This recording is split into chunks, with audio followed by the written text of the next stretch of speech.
കേരളത്തെ നടുക്കിയ വാൽപ്പാറ അപകടത്തിൽ ജീവൻ നഷ്ടപ്പെട്ട 9 പേരുടെയും പോസ്റ്റ്മോർട്ടം നടപടികൾ പൂർത്തിയായി.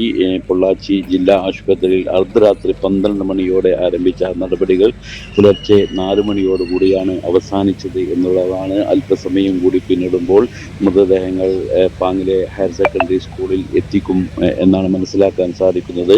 പാങ് പള്ളിപ്പറമ്പ് ഗവൺമെന്റ് LP സ്കൂളിലെ അധ്യാപകരും ജീവനക്കാരും അടങ്ങുന്ന വിനോദ യാത്രാ സംഘമാണ് അപകടത്തിൽപ്പെട്ടത്. വാൽപ്പാറ ചുരത്തിലെ 13 ഹെയർപിൻ വളവിൽ വെച്ചാണ് വാൻ നിയന്ത്രണം വിട്ട് 300 അടി താഴ്ചയിലേക്ക് മറിഞ്ഞത്. ഡ്രൈവർ ഉൾപ്പെടെ പരിക്കേറ്റ 4 പേർ ചികിത്സയിൽ ആണ് എന്നുള്ളതാണ്. പ്രധാന അധ്യാപിക അജിത ഉൾപ്പെടെ അധ്യാപികമാരായ റംലത്ത്, സുഹറ, ആശ, അധ്യാപകനായ അബ്ദുൽ മജീദിന്റെ ഭാര്യ റുഖിയ, സ്കൂളിലെ പാചക തൊഴിലാളി സാജിദ, സുഹറയുടെ മകൻ ഹിഷാം, സമീപ സ്കൂളിലെ അധ്യാപിക ഷക്കീന എന്നിവരാണ് മരണപ്പെട്ടത്.